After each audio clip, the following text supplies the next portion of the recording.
Convido você a abrir a sua Bíblia no Salmo de número 37. Leremos nessa noite a última parte deste Salmo, a qual nós temos estudado desde o dia 3 de janeiro, desde o primeiro domingo desse mês. O Senhor tem nos dado uma caminhada no Salmo 37. Hoje nós encerraremos. Eu havia prometido no dia 3 que isso seria diluído no mês inteiro, né? Que a gente ia fazer isso paulatinamente no mês inteiro. Mas como o pastor Adiel contraiu o Covid-19, eu precisei atender a uma das suas escalas. Então a gente está terminando um pouquinho antes, não é? Estamos concluindo hoje, já no terceiro domingo desse mês. No dia 3, primeiro domingo, nós trabalhamos a primeira parte, até o verso de número 11. Domingo passado, pela manhã, trabalhamos a segunda parte, a partir do versículo número 12, indo ali até o verso de número 20, se eu não me engano. Isso mesmo, número 20. E à noite, do 21 ao 31, domingo passado à noite. Hoje, então, nós concluímos o Salmo de número 37, e no domingo que vem pela manhã, nós teremos, então, uma outra mensagem também com o tema da confiança em Deus. É tempo de confiar. Essa é a nossa proposta para esse mês de janeiro. Está aqui atrás o tema da nossa igreja para esse mês de janeiro. Confiar em Deus no mundo de Deus. Essa é a proposta que eu tenho para os irmãos nessa noite. Confiar em Deus no mundo de Deus. Vamos ler o texto e assim vamos compreender um pouquinho da razão desse tema. Salmo 37, versos 32 a 40. Muito bem. Eu vou ler aqui na minha Bíblia, a mesma versão está sendo projetada para os irmãos na tela. O perverso espreita o justo e procura tirar-lhe a vida. Mas o Senhor não o deixará nas mãos do perverso, nem o condenará quando for julgado. Espere no Senhor e ande nos seus caminhos. Ele o exaltará para que você herde a terra. Você verá quando os ímpios forem exterminados. Vi um ímpio prepotente expandir-se como um cedro do Líbano. Passei e eis que havia desaparecido. Procurei-o e já não foi encontrado. Observe aquele que é íntegro e reto, porque o futuro dele será de paz. Quanto aos transgressores, serão todos destruídos. A descendência dos ímpios será exterminada. Mas a salvação dos justos vem do Senhor. Ele é a fortaleza deles em tempos de angústia. O Senhor os ajuda e os livra. Livra-os dos ímpios e os salva, porque nele buscam refúgio. Vamos orar mais uma vez. Santo e bendito Deus, diante de nós está a Tua palavra. E o nosso clamor nessa noite, mais uma vez, é que o Senhor nos instrua, nos encoraje, nos confronte, nos transforme, segundo a revelação que Tu fizeste na Bíblia Sagrada. Ah, Senhor, precisamos de Ti, porque com olhos carnais nós não conseguiremos discernir a vontade do Senhor revelada nestas palavras, revelada nas páginas da Escritura. Ah, Deus, mas pelo Teu Santo Espírito,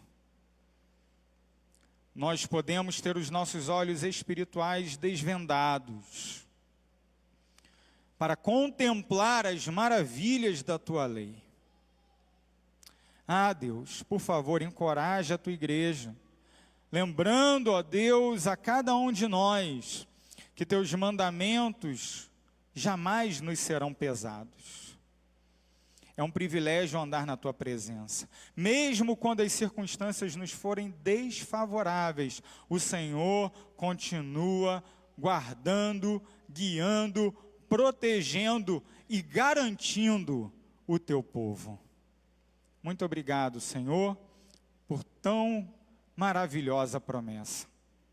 Que possamos nos agarrar nela quando diante de nós vier o dia mau. Que possamos, ó Deus, nos encontrar na tua presença quando o peso das pressões desse mundo forem muito grandes. E que assim, ó Deus, possamos passar pelo vale da sombra da morte, sem nenhum medo, sem nenhum temor, porque tu estás conosco. Muito obrigado, Senhor. Ilumina a tua igreja. Tem misericórdia de mim, porque nada sou para instruir o teu povo. Cuida do coração dos meus irmãos. Precisamos ouvir a tua voz. Essa é a nossa oração. E a fazemos em nome de Jesus. Amém. Muito bem, queridos.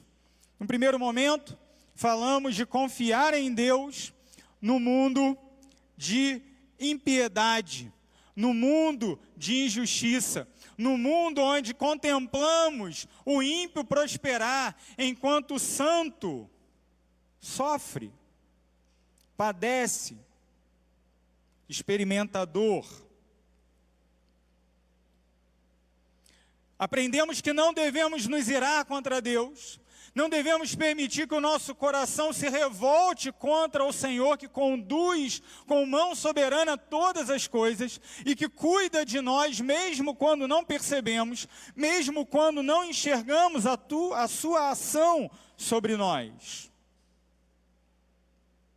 Vimos que este salmo, ele tem uma característica literária muito específica. Ele é chamado de salmo de sabedoria. Ele se assemelha ao livro dos provérbios. São frases curtas com aplicações diretas para nós, apresentados em forma poética.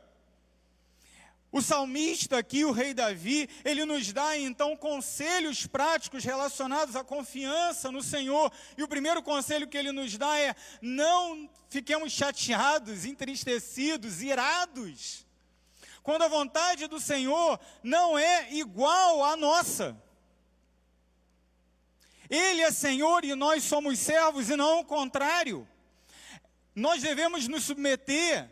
Ele jamais se submeterá aos nossos desejos, aos nossos decretos, às nossas vontades. É o contrário que deve acontecer. Nós somos servos e Ele é Senhor, e não o contrário.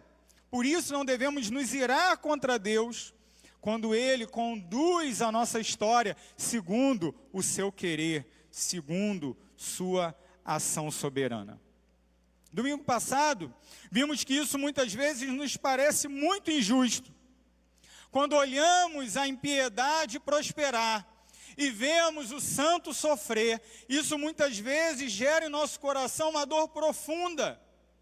E muitas vezes uma perplexidade tal que questionamos o próprio Deus. E o Salmo nos exorta a permanecer fiéis, porque a nossa visão de mundo, ela sempre será muito limitada e estreita. Nós enxergamos no máximo os acontecimentos da nossa vida. Achamos que porque hoje temos o Google, temos a internet, podemos saber tudo, basta perguntar aí no Google. E não é assim.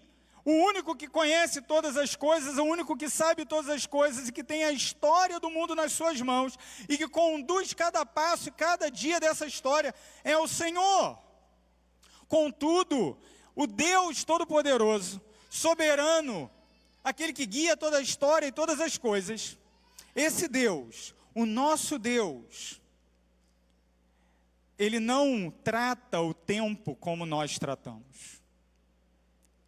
Afinal de contas, nós estamos submetidos ao tempo. Nós estamos debaixo da autoridade do tempo.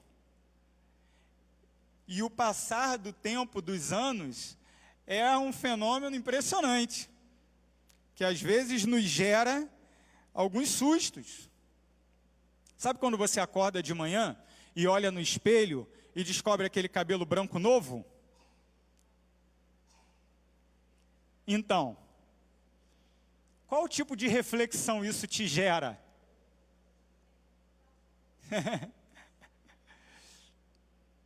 Não é? A gente faz festa de aniversário, não é? Porque agradecemos a Deus por mais um ano de vida e tudo mais, e etc. Mas existem duas formas de pensar com relação ao aniversário, a data do aniversário. O meu foi ali semana passada. A gente pensa, um ano a mais que Deus me deu, glória a Deus, obrigado, Senhor. Mas é inevitável a gente também pensar, Deus, é um ano a menos. Misericórdia, que eu aproveite as oportunidades que o Senhor tem me dado de uma forma correta. Esse pensamento passa no teu coração?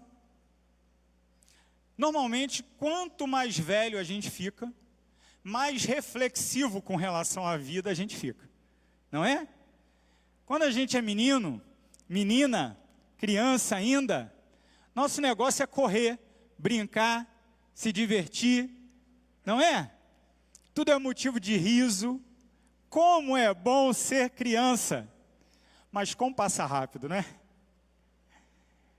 Como passaram rápidos aqueles primeiros 11 anos de vida, não é? Aí depois vem a adolescência. A adolescência também é legal, não é?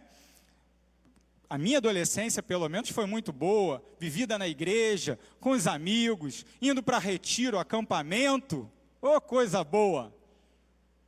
Também passou tão rápido.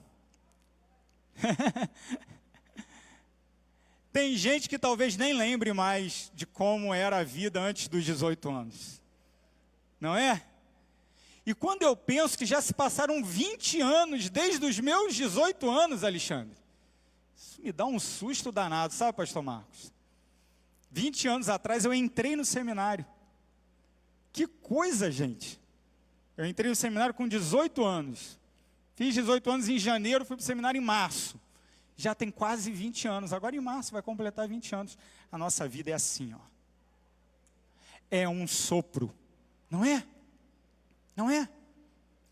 E isso tudo eu estou falando da perspectiva de alguém que só tem 38 anos. Os irmãos que estão acompanhando da internet, porque nem podem vir à igreja, terceira idade, não é? Falaram aí que não pode vir à igreja, mais de 60 anos. Você está acompanhando a internet, você talvez se lembre dos seus 18 anos com saudosismo. O tempo é assim, é inevitável. E a gente olha às vezes para anos, para décadas, mas isso se aplica a dias, a minutos, a segundos. Este dia, este culto, nós jamais viveremos outra vez.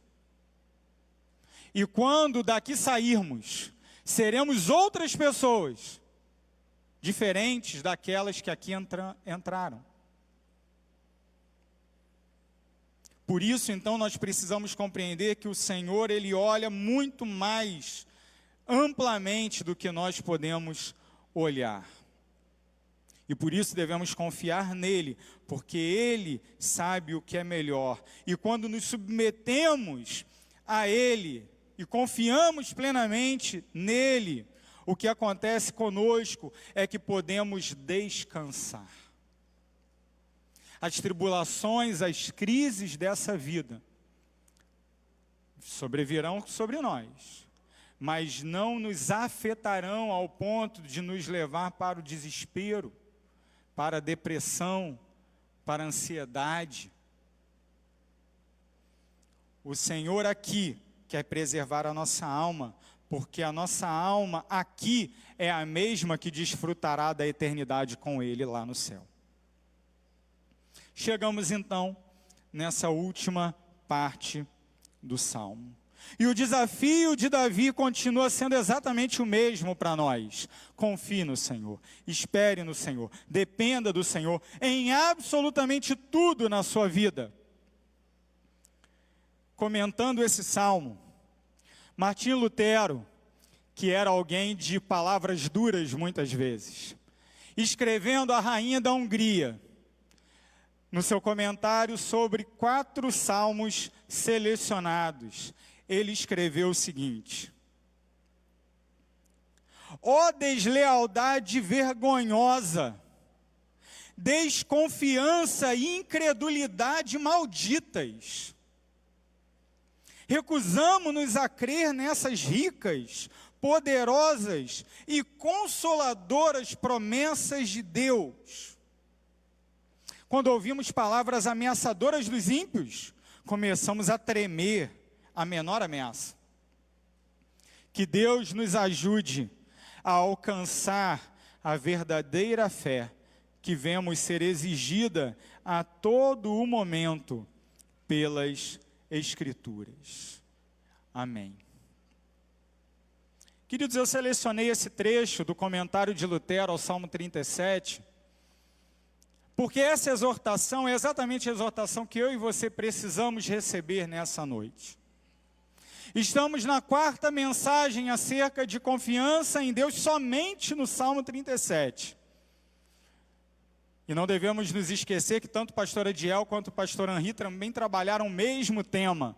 Não apenas aqui no domingo, mas também nas quartas-feiras. Devemos confiar no Senhor.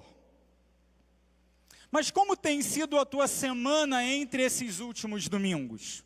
Você veio aqui, ouviu o sermão, leu a palavra. Como foi voltar para casa?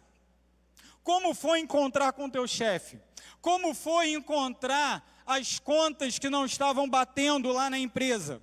Como foi experimentar a realidade de que um parente, um ente querido, um filho, um pai contraiu Covid-19?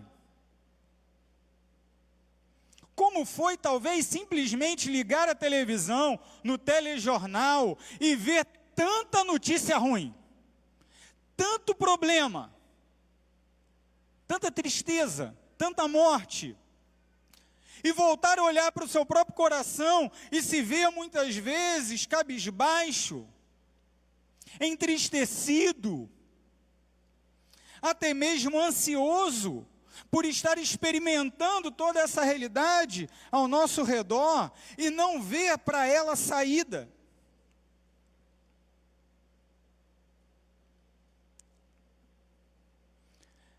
Martim Lutero classifica duramente essa atitude do meu coração, e que talvez também seja do teu coração, como deslealdade vergonhosa contra Deus. Desconfiança e incredulidade malditas. Misericórdia.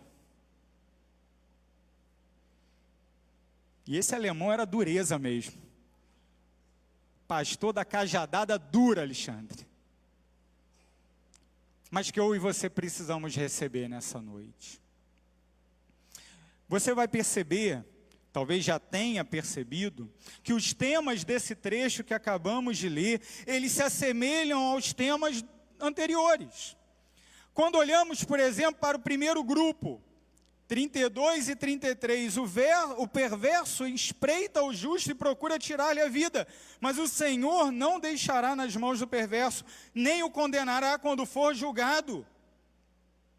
Lemos essas palavras, e basta você voltar um pouquinho, que você vai encontrar o seguinte, ali no verso 12, os ímpios fazem planos contra os justos, e contra eles rangem os dentes. Olha só, parece que ele está falando a mesma coisa. Ele está retomando um tema que ele já trabalhou. Então, pastor, talvez nem precisasse pregar esse texto. Mas precisa sim. Porque há algo que talvez você não tenha observado na primeira leitura, mas que é algo sensacional nessa passagem. É algo realmente abençoador. Conte aí, e aí não apenas a palavra completa, mas conte também quando aparece no pronome. Vou te dar 1 minuto para você fazer isso. É um exercício que eu faço com meus alunos do seminário. Vou fazer com a igreja agora aqui. 1 minuto, você vai pegar a passagem que a gente acabou de ler, você vai contar tanto quantas vezes aparece a palavra Senhor, Senhor em letra maiúscula toda, o nome de Deus, Yahvé, Yahweh, Javé, a gente não sabe como pronuncia, mas em português o tradutor coloca Senhor com a letra toda maiúscula assim. Mas você também vai procurar o pronome, ou seja, quando ele tem a ver com o Senhor, tá bom? Beleza?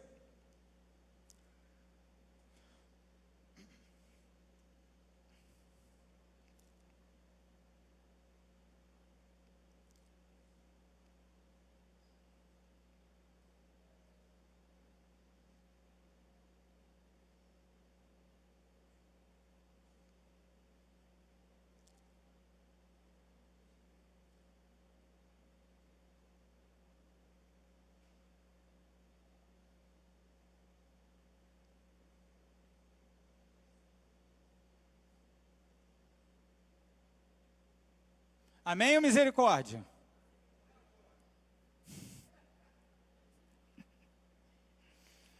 Você é da internet, o povo aqui pediu misericórdia. E você aí, amém? Deixa eu ver aqui se o pessoal vai falar amém. Existem alguns confortos desse negócio de ver o culto pela internet, que é meio complicado. Aí, ó, o povo da internet não colocou ainda amém ou misericórdia. Ninguém ainda. Quase 400 acertos. Ah, alguém colocou amém? Oh, muito bem. Muito bem, tem gente colocando amém aqui já. Tá certo. Quantas vezes? Depende um pouco da versão, de fato. 6, 7, 13... 6, 15, 15. Vamos contar junto? Põe aí de novo o texto na tela. Eu contei 10. Eu contei 10. Vamos lá. Não, do 32. Verso 32. Isso. Vamos lá. Perverso espreita o justo e procura tirar-lhe a vida. Passa. Mas o Senhor, não o deixará nas mãos do perverso, nem ele o condenará. 2. Quando for julgado. Espere no Senhor. 3. E ande nos seus caminhos. Contei esse também, posso? Então tá. O importante é que você perceba a ênfase no Senhor. Ele o exaltará para que você herde a terra. 5, vai. Você verá quando os ímpios forem exterminados, pode passar. Viu um ímpio prepotente expandir-se como cedro no Líbano, pode passar. Passei e eis que havia desaparecido, passa. Pode passar. Observe aquele que é íntegro e reto, porque o fruto dele será de paz, pode passar.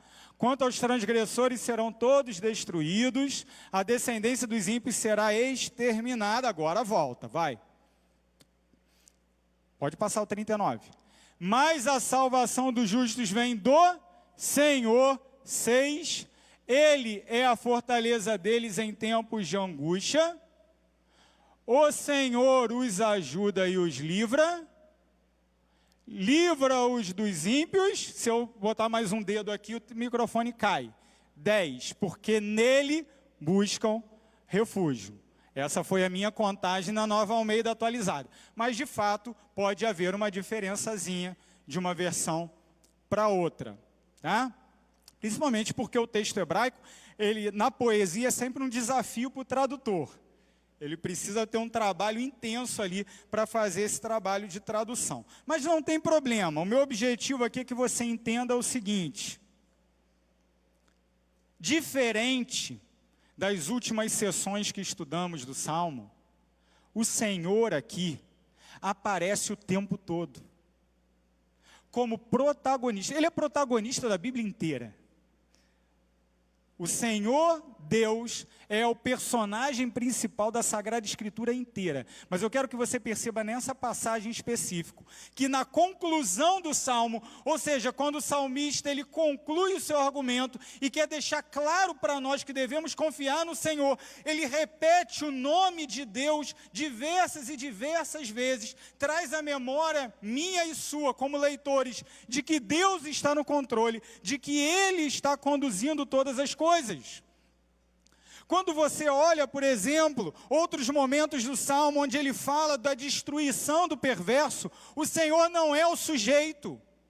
Há momentos onde o salmista diz que o perverso ele vai se autodestruir, que a sua própria espada vai transpassar o seu coração, que o seu arco vai se despedaçar, mas não diz que é Deus quem faz isso. E agora ele faz questão de dizer para mim e para você, é o Senhor quem conduz a nossa vida, e Ele há de nos guardar, e Ele há de nos dar a vitória. Por isso nós devemos confiar em Deus, no mundo de Deus.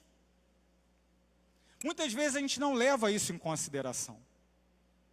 Muitas vezes a gente olha ao mundo como reinado de Satanás, onde ele faz o que ele quer, onde ele trabalha do jeito que ele quer. Parece que Satanás ele é um segundo Deus, que tem uma esfera de autoridade absoluta. Queridos, não creia assim. Alguns crentes parecem crer num tipo de dualismo, de maniqueísmo, entre o bem e o mal, e existe então uma luta, como se o diabo fosse um Deus igual ao Senhor, e que eles estivessem em conflito pela autoridade do universo. Meu irmão, nada pode ser mais falso do que um negócio desse. Jamais pense assim. O que Satanás foi fazer na reunião dos filhos de Deus, quando ele pede para tentar Jó?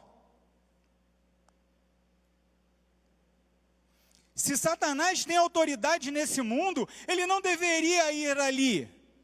Ele não deveria ir naquele encontro celestial. Ele não deveria adentrar a presença de Deus para pedir a Deus autorização para trazer a dor sobre a vida de Jó, para que assim, na intenção de Satanás, Jó, um servo fiel, negasse o Senhor. Ele simplesmente mexeria os seus pauzinhos perversos nesse mundo. Ele simplesmente mexeria as suas hostes demoníacas e traria toda sorte de sofrimento sobre Jó e acabou. Satanás, queridos, não manda em nada. Entenda isso. Só existe um soberano. Só um. E ele é um usurpador derrotado. Ele é alguém que tenta roubar a autoridade de Deus, mas ele já está derrotado. E sabe quem tem a maior convicção de que Satanás está derrotado? Ele mesmo. Ele já sabe exatamente qual é o seu fim. E o que ele faz? Elimina a nossa confiança em Deus, elimina a nossa santidade, elimina o nosso testemunho, a fim de levar cada vez mais gente com ele. Ele já sabe para onde ele vai, ele já sabe que está derrotado. Mas nós, como crentes, muitas vezes, ao invés de andarmos em triunfo, andamos como derrotados espiritualmente falando, e como se Satanás nos cercasse de forma tão eficiente, que para nós não tem jeito. É só mesmo ir levando aos trancos e barrancos a vida cristã de qualquer maneira. Afinal de contas, né? Eu vivo nesse mundo, e o mundo jaz no maligno. Sim, o mundo jaz no maligno, no sentido de que Satanás ele é o gerente, o gestor desse sistema mundano. Contudo, nada do que ele faz foge ao controle de Deus. Escrevendo também em linguagem poética, Porém, lá no livro dos Provérbios, a Escritura nos ensina que o Senhor faz todas as coisas segundo o seu desejo, inclusive o ímpio para o dia do juízo. Como assim? Deus então é o autor do mal? Deus decreta o mal? Não. Deus não decreta o mal, mas Ele usa o mal. Ele usa o mal para produzir o bem. Por isso, toda vez que eu passo por sofrimento, eu preciso compreender que o meu Deus está trabalhando. O meu Deus está agindo. E no seu tempo, a salvação virá, a redenção ocorrerá e o livramento vai acontecer na minha vida. Pensando nisso, então, eu gostaria de apontar para você que nesse mundo de Deus, no Deus soberano, no Deus que conduz todas as coisas, nós podemos e devemos nos livrar dessa deslealdade vergonhosa, dessa incredulidade maldita, como Lutero disse, e podemos crer nas ricas, poderosas e consoladoras promessas de Deus que temos estudado nessas semanas e que a Bíblia nos mostra e nos revela o tempo todo. Em primeiro lugar, aí nos versos 32 e 33 que já lemos, a justiça pertence ao Senhor. A justiça pertence ao Senhor. Mais uma vez o tema, o ímpio prospera e eu estou sofrendo. Isso não está certo, Deus, tem alguma coisa errada. O perverso espreita com o intuito de tirar a vida do justo. Sim, mas agora o Senhor intervém. E Ele intervém com justiça. Ele intervém com justiça. Falamos umas semanas atrás que muitas vezes nós tendemos a olhar o Senhor nas ações, nas circunstâncias da nossa vida, como um juiz injusto. Não devemos pensar isso do Senhor. Por quê? Porque a justiça pertence ao Senhor e está sujeita ao tempo do Senhor. Os detalhes do verso 33 chamam a nossa atenção. Primeiramente, o Senhor não deixará nas mãos do perverso o justo.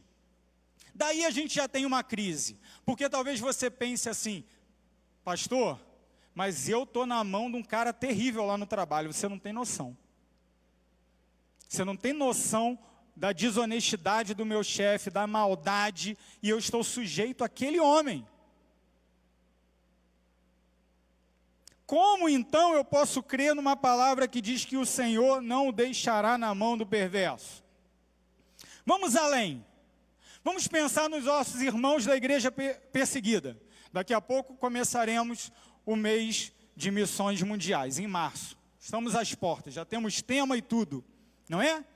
E aí lembramos da Coreia do Norte, da China, do Oriente Médio, de alguns lugares do norte da África, vários lugares no mundo como um todo, na Índia, no sudeste da Ásia, onde nossos irmãos morrem por causa do Evangelho, onde eles são perseguidos, presos, torturados e muitas vezes executados como criminosos por causa do Evangelho. Pastor, o Salmo está dizendo aqui, o Senhor não o deixará nas mãos do perverso. Mais uma vez, Agostinho de Hipona aqui comenta de uma forma maravilhosa. Eu não vou ler todo o trecho, porque era um trecho muito longo, vou resumir apenas o trecho do seu comentário no sermão número 3, do Salmo 37. Ele diz o seguinte, como o crente pode crer que o Senhor não o deixará na mão do perverso, se temos mártires, se temos aqueles que morreram no circo, devorados por feras, temos aqueles que foram executados por sua fé, e para Agostinho isso estava tão próximo, cronologicamente falando, não é? Como podemos dizer que o Senhor não os deixará na mão do perverso? Então ele diz, o Senhor não deixará que no momento da dor, o seu servo, o seu filho, abandone a confiança inabalável em Deus. Ele permanecerá fiel em meio à tribulação. E se ao final ele perder a sua vida, ele não perderá o céu.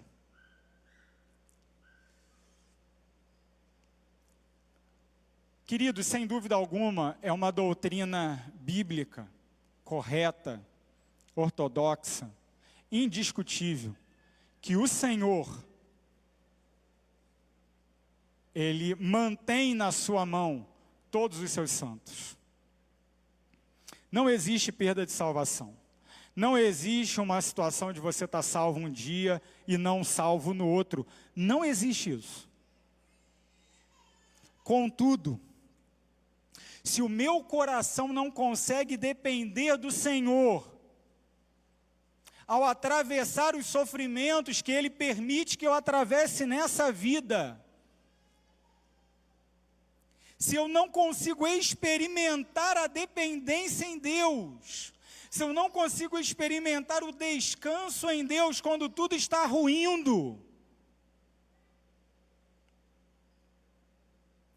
a pergunta que fica é: será que de fato eu estou indo para o céu de Deus?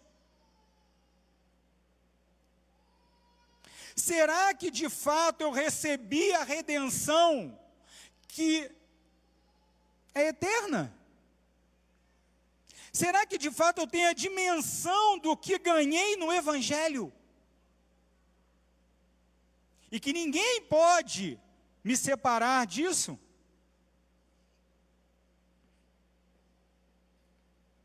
Será que de fato eu compreendi isso? Confiar na justiça que pertence ao Senhor exige que retornemos à cruz. O Evangelho não é algo que nós pregamos para nós mesmos apenas no dia, ou que recebemos a pregação de outro, apenas no dia da nossa conversão. Aí o pastor vem aqui à frente, faz um apelo, você levanta a mão, faz uma oração, repete a oração, agora você está salvo, faz classe de batismo, vai às águas, é membro da igreja. O que isso significa? Isso não significa que você apenas faz parte de uma comunidade humana, não. Isso não significa apenas que agora você nos chama outros crentes de irmão, não. Isso não significa sequer apenas que o teu passaporte para o céu está carimbado. Não é só isso. Mas é uma vida que do início ao fim, do momento do novo nascimento, até toda a eternidade, aponta para a glória de Deus e depende da sua soberania. Se Deus não determinasse, se Deus não decretasse a nossa redenção, nós estaríamos todos perdidos e com merecimento.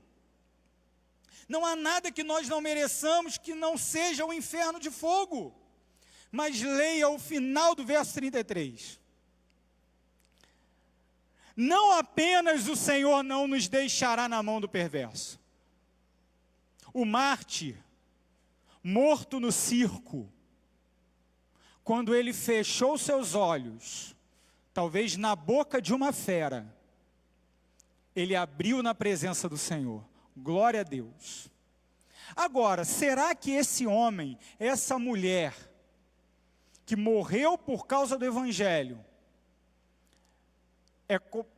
é ou deve ser considerado uma pessoa que viveu vida perfeita? E é interessante que normalmente os mártires do período dos 3 primeiros séculos da igreja, normalmente são considerados santos pela igreja de Roma. Não é? É interessante esse fenômeno. E às vezes a gente olha o cara que viveu 1700 anos atrás e fala, essa pessoa é de fato especial. E esquece que tem gente morrendo do mesmo jeito, em vários lugares do mundo, enquanto estamos aqui no ar-condicionado e no banco acolchoado. Esquecemos. Então, cuidado. Cuidado. Aquele irmão ali, que morreu no circo, aquele irmão que hoje morre no sudeste da Ásia, em alguns lugares da África, por causa do Evangelho, ele não é perfeito, não. Ele é pecador igual a gente.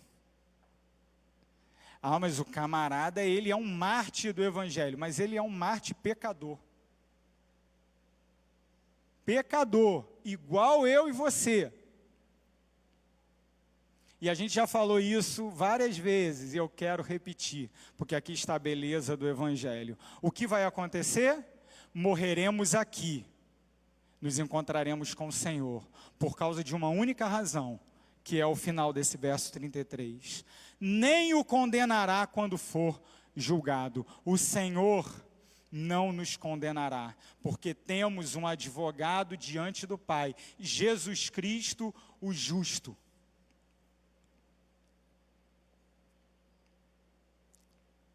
O qual é a propiciação pelos nossos pecados. Jesus Cristo, o justo, ele aplaca a justa ira de Deus que estaria sobre nós, se não fosse a salvação que recebemos pela cruz do Calvário. Onde está a justiça de Deus? Pastor, a justiça de Deus está demorando. A minha causa não é julgada. Eu estou sendo injustiçado, eu estou sofrendo algo que não deveria sofrer. Volte-se à cruz e lembre-se que aquele sofrimento que o Filho de Deus padeceu naquele lugar era o meu e o teu sofrimento. Nós merecemos a cruz, nós merecemos a morte, nós merecemos a condenação. Mas também se lembre que todo o escrito de dívida que estava contra nós, ele pregou na cruz do Calvário. Ele carregou sobre si, de modo que sobre nós agora não recai nenhuma condenação. O mártir do circo romano, o mártir dos muçulmanos, o mártir dos países de regimes fechados, o mártir do sudeste da Ásia, aquele que dá sua vida pelo Evangelho, ele vai se encontrar com seu Salvador na glória, porque Cristo justo morreu por ele. E essa morte é a mesma morte que foi por mim e por você. Nós precisamos desfrutar da justiça de Deus. Muitas vezes nós exigimos a justiça de Deus.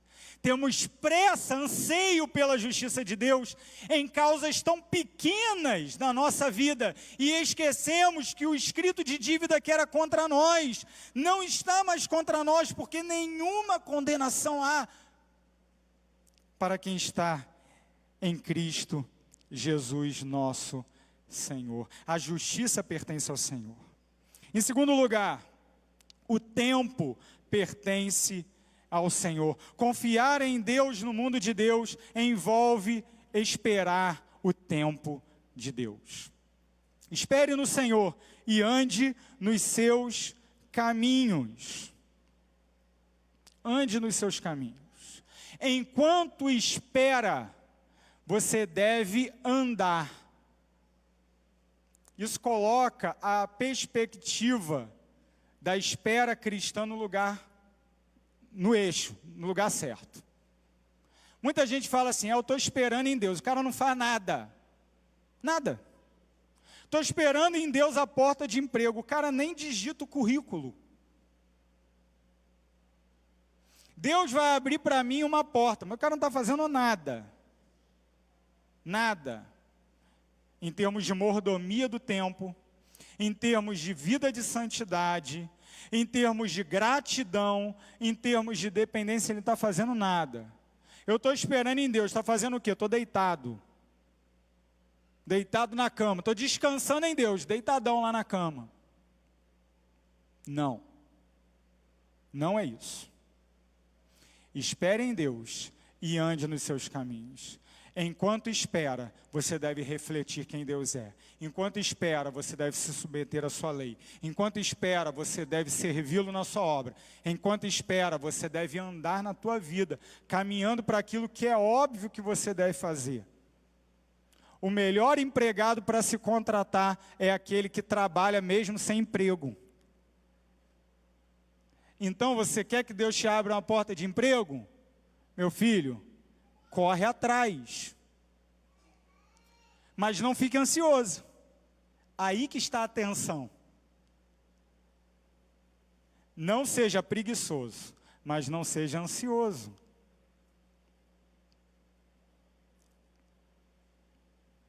O tempo de Deus não é o nosso tempo, nós já falamos sobre isso. Mas é fundamental entender que esperar no Senhor envolve uma promessa. Por que vale a pena esperar no Senhor? Final do verso 34, ou meado do verso 34, final da primeira linha, na verdade, do Salmo. Ele o exaltará para que você herde a terra. Lembra que a gente já falou sobre herdar a terra? Herdar a terra é experimentar a shalom de Deus, a paz. Não envolve ter bens espirituais. Essa para a igreja não é uma promessa. Essa promessa se cumpriu no antigo Israel. Para nós, o cumprimento dessa promessa é experimentar plenitude de paz. Espere em Deus. Ande nos seus caminhos, ou seja, trabalhe de acordo com o padrão de Deus. E por fim, herde a terra. Experimente a paz. Ah, mas não está acontecendo nada do que eu planejei. Então você não está andando nos caminhos de Deus, porque os planos de Deus são mais altos do que os nossos planos. São melhores do que os nossos planos. Você está tentando conformar Deus aos teus planos, aí não pode. Andar nos caminhos de Deus é que você se conforme aos planos dele. E conforme você espera, ele vai sintonizando você com a frequência dele. E a gente vai se acostumar, então, a andar na presença de Deus e depender integralmente dessa presença. E enquanto nós vivemos nessa plenitude de vida, o que acontece com os ímpios? Lembra que começou falando deles? E aqui agora a ênfase é aos ímpios.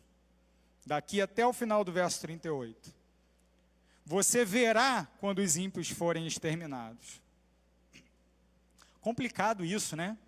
Parece até aquela música herética que fala que quem viu passar pela prova e não ajudou, né? Misericórdia. Esqueça esse negócio em nome de Jesus. Mas não é isso não, tá? O que o salmista aqui falando não é isso. Que você vai ver o fracasso daquele cara que te importunava. Não é isso não.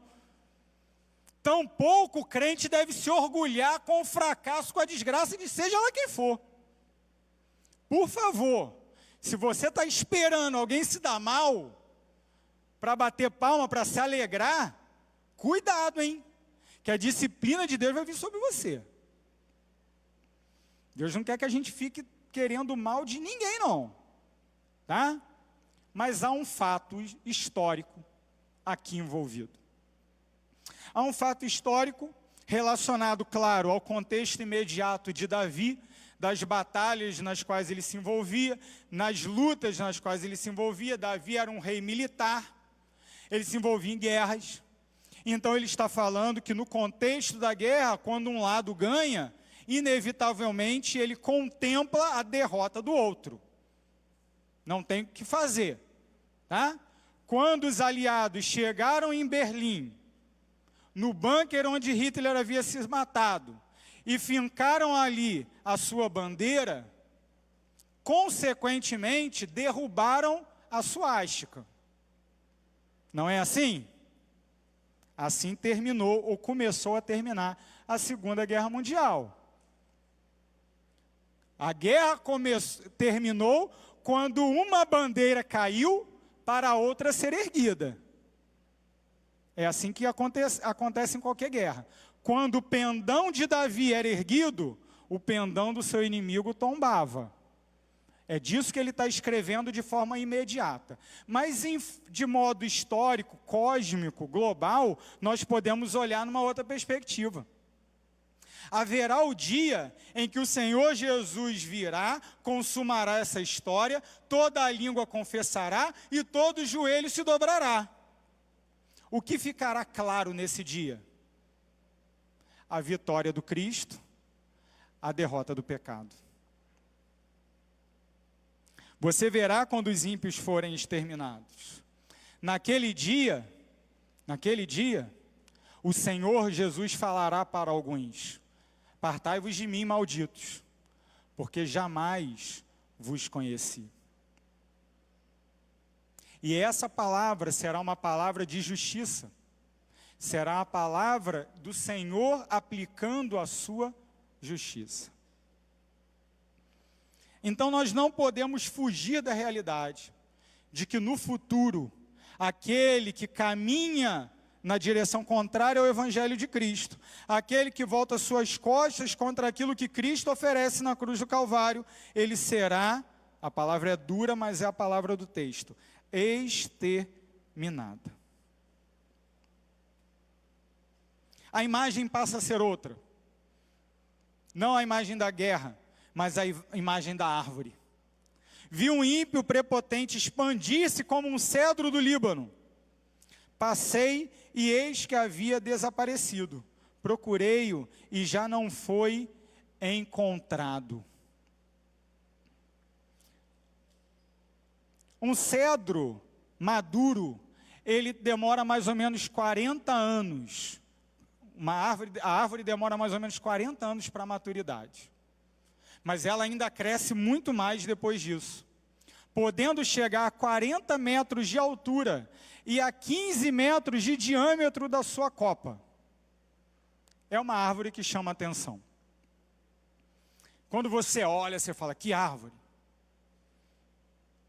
E o que Davi diz? O ímpio prepotente, ele se expande como cedro. É uma árvore enorme, poderosa. Dali a pouco eu passo de volta. E bastou alguém passar com um machado. E o cedro cai.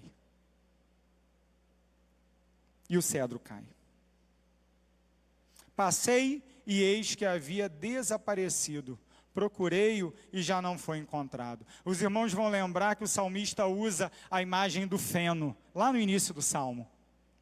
Aqui ele amplia essa imagem. O feno agora é um cedro.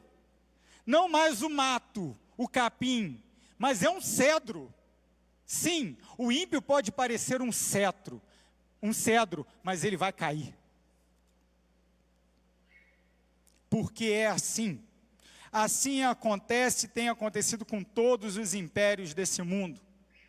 Onde estão os babilônios, onde estão os assírios, onde estão os neobabilônios?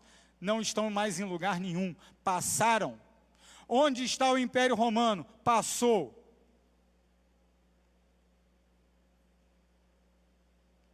E tantos outros. E aqueles que agora estão aí por cima da carne seca, vão passar também. É assim. Contudo, o tempo pertence ao Senhor. E mais uma vez, a promessa se repete. Observe aquele que é íntegro e reto, porque o futuro dele será de paz. Shalom. Quanto aos transgressores, palavra dura, mas é Bíblia. É a palavra do Senhor. Serão destruídos, a descendência dos ímpios será exterminada. Olhando para a consumação da história, o nome disso é Guiena, o lago que arde em fogo e enxofre. De que vale a riqueza aqui, o reconhecimento aqui, a prosperidade aqui, os prazeres daqui, o prestígio daqui, se a nossa eternidade será longe de Deus. Nós não sentimos prazer nisso, mas a glória de Deus se manifesta na expressão da sua justiça. O inferno existe. Meu amigo, minha amiga. Ele existe. E vai gente para lá. Pode acreditar nisso. Quem são?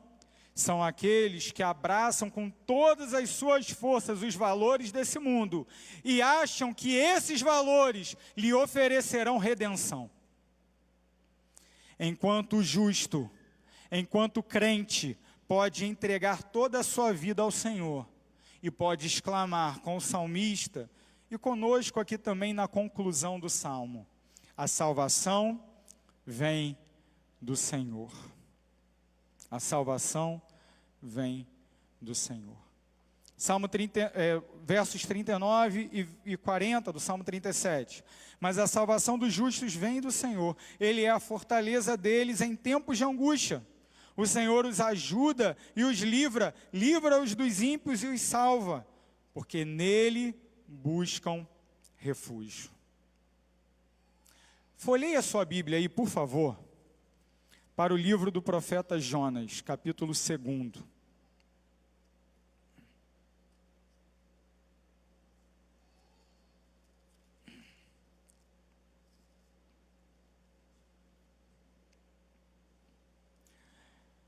Capítulo 2 de Jonas é uma oração, um clamor, expresso na forma final do livro como um salmo. Afinal de contas, na barriga do peixe, Jonas não tinha pena, tinta e algum tipo de couro para escrever essas palavras tão belas e tão bem construídas aqui. Mas ali da barriga do peixe, ele clamou ao Senhor, muito provavelmente em total desespero. Pelo menos assim eu estaria se eu estivesse dentro de um estômago de um peixe, sendo corroído pelo suco gástrico daquele animal. Não é, doutor Alexandre? Não deve ser uma experiência nem um pouco animadora, não é? O que ele diz? Jonas do ventre do peixe orou e disse: na minha angústia clamei ao Senhor e ele me respondeu. Do ventre do abismo gritei e tu ouviste a minha voz. Pois me lançaste nas profundezas, no coração dos mares, e a corrente das águas me cercou. Todas as tuas ondas e as tuas vagas passaram sobre mim. Então eu disse: estou excluído da tua presença, será que tornarei a ver o teu santo templo? As águas me cercaram até a alma, o abismo me rodeou, e as águas se enrolaram na minha cabeça. As algas se enrolaram na minha cabeça. Desci até os fundamentos dos montes, desci até a terra, cujos ferrolhos se fecharam atrás de mim para sempre. Tu, porém, fizeste a minha vida subir da sepultura, ó Senhor meu Deus. Quando dentro de mim desfalecia a minha alma, eu me lembrei do Senhor e subi a ti a minha oração, no teu santo templo. Os que adoram ídolos vãos abandonam aquele que lhes é misericordioso, mas com a voz do agradecimento, eu te oferecerei sacrifício, o que prometi, cumprirei. Agora atenção para a conclusão da oração de Jonas. Ao Senhor pertence a salvação. Só é salvo quem tem a experiência de Jonas. Se reconhece completamente perdido, integralmente dependente de Deus. Clama pela visão do Evangelho. E ele só tinha a sombra do templo. Percebe quantas vezes ele fala do templo e do sacrifício? E por fim reconhece: Deus, sou teu, a ti pertence a salvação. Confiar em Deus no mundo de Deus envolve compreender que a justiça pertence ao Senhor, que o tempo pertence ao Senhor, mas que também a salvação vem do Senhor. Dependamos então desta salvação e compreendamos que não há vale aqui que nos afaste da redenção de lá. Vale a pena viver aqui, seja qual for a dor, seja qual for o sofrimento, porque o Senhor nos promete tudo no seu reino eterno. Tendo em vista que Ele nos promete tudo, nós precisamos sair daqui nesta noite, pensando, refletindo e permitindo que as palavras de Lutero, que eu li no início, mais uma vez, martelem na nossa mente. Ó deslealdade vergonhosa, desconfiança e incredulidade malditas, recusamo-nos a crer nessas ricas, poderosas e consoladoras promessas de Deus. Quando ouvimos palavras ameaçadoras dos ímpios, começamos a tremer a menor ameaça. Agora, façamos com ele essa oração. Que Deus nos ajude a alcançar a verdadeira fé que vemos ser exigida a todo o momento pelas Escrituras. Confiança é uma escolha. Confiança não é um sentimento. É um mandamento que o Senhor mais uma vez nos entrega. E através da obediência a esse mandamento, haveremos de experimentar toda a doçura das suas mais ricas promessas.